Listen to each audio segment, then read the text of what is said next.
Hello, my loves. Welcome back to Vitamin D TV. Today, I am talking to those of you who want to improve your Spanish, okay?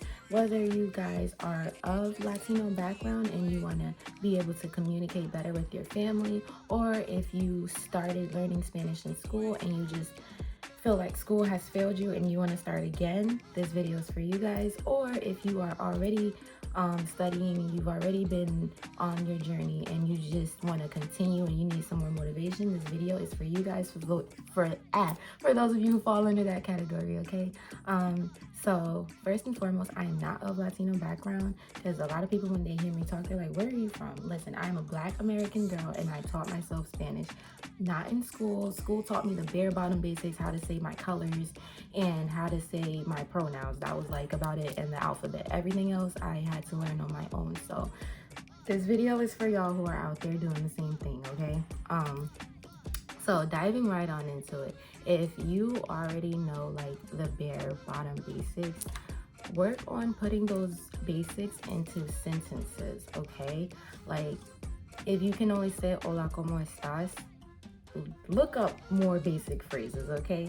Like, so that's number one. Look up basic phrases and practice them in your field, okay? When I started learning Spanish, I was in high school, but I was working at the mall, so I was looking up a lot of retail vocabulary that I could use in person, talking to a native speaker. And yes, you guys are going to have to talk to native speakers, whether they be your family, your friends, or somebody you don't know, un desconocido. You guys need to practice speaking. That's why I'm saying start with the basic, most common phrases that you guys can do and practice with people using those. Next, what you're gonna do is you're gonna, how do I say this? I guess formalize your learning, if you would. And by that, I mean, you need structure when you're learning. So for me, once again, my favorite app that I use every time I even start a new language is Duolingo. Duolingo is amazing because it takes the small little words that you guys do know and it helps you guys to put them into the sentences, and it helps you to hear how they are spoken. And when you have the microphone on, helps you to practice speaking as well. So Duolingo is great for that. It starts you off from the bare bottom basics and you literally work your way up, and it is amazing for conjugation practice because I don't have the time. I am not the type of person to sit down with a book and practice my conjugations. I'm not.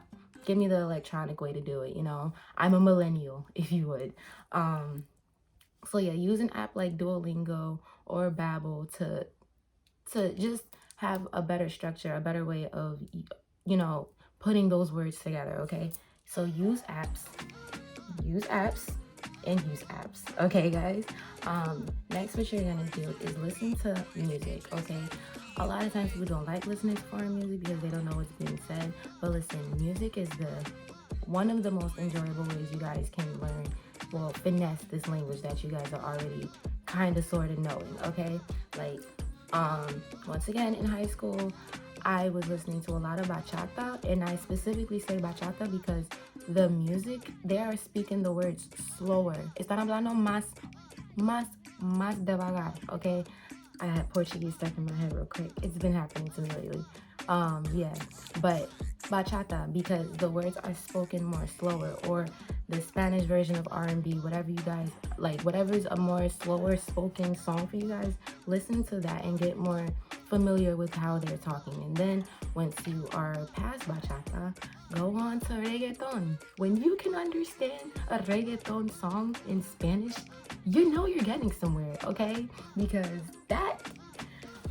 y'all Puerto Ricans speak really fast, okay?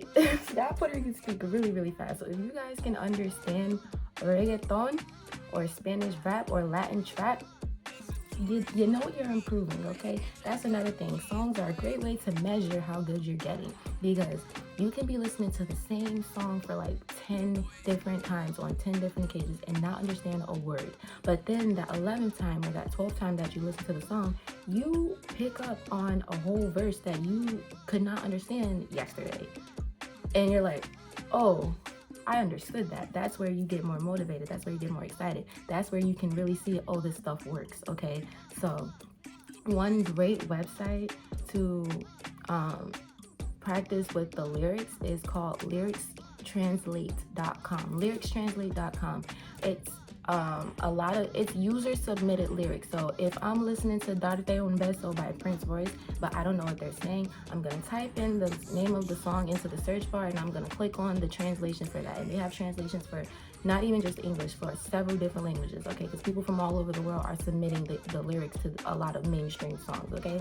So that website, and then even on YouTube, a lot of times they'll have the English or the Spanish lyrics on the video, and you can just do it that way too, especially with bachata. Like that's how I learn and practice with a lot of my songs. So that's that. Next, what you're gonna do is, and those of you might cringe when I say this, you guys should really start reading in your target language, because I shouldn't even have to explain why for that one, but you really know your stuff when you can read in another language, because you can be able to speak, you can be able to understand, but at some point you're gonna have to read something in Spanish if you're really taking this language serious, or if you're planning to go abroad. Like you gotta know how to read. So start with, once again, Duolingo. Duolingo has another tab, because there's the learning tab and there's the stories tab. The stories tab, they start you off the same way. They start you off with bare basic vocabulary, bare basic easy stories to read, and you work your way up. So that's that. Or if you don't want to use the Duolingo stories, then go read children's books, or read, if you want to read a difficult book, just be ready to look up a lot of vocab. And I'm not saying when you guys read those books to necessarily type in every single word you don't understand. What I do is I have a list of vocabulary words that I will write down when I don't understand what's going on. I'll just write it down and I'll look it up later. And once I look it up later, I put it on flashcards. And once I put it on flashcards, I take those flashcards and put them into this app called Tiny Cards. That way I have an electronic method way to practice my vocabulary and keep it up. You need quick recall skills, okay? When you can recall your words quickly, that's when you really know your stuff. And that's why vocabulary and flashcards come into being really clutch, okay? So that's that. That's really what I would say for you guys to do if you want to improve on your Spanish and you already know un poquito de lo que estaban hablando la gente. Pero no se preocupe demasiado con hablar. Like, la cosa más importante que ustedes necesitan hacer cuando estás aprendiendo este idioma es escuchar, ¿ok? Y escuchar es mucho más importante, porque listening is more important than anything else I have said in this video. Because for starters, you want to be able to, if you want to understand people, you have to listen to them when they are talking to you. Don't listen to speak, listen to understand. So you really have to work on your listening skills, even if that wasn't language related. Work on your listening skills. But that's that. And then also, guys, every Spanish country speaks differently. Just like in America, Australians speak English, the same language, totally different than Jamaicans. Jamaicans speak English totally different than people in England. And us Americans, we speak English totally different from somebody in Barbados, okay?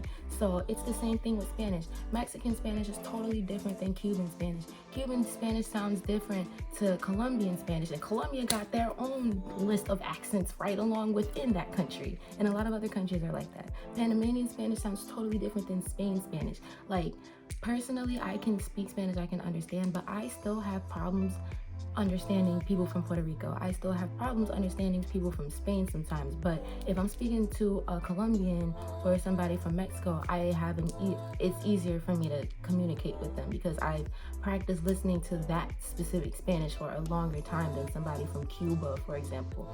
So yeah, pick a country and focus on their Spanish, but focus on Spanish as a whole. But when you have a country specifically that you really want to learn their version of Spanish, it helps. So those are my tips for you guys on finessing your Spanish. Les deseo suerte. Espero que si ustedes necesitan ayuda, que no tienen miedo.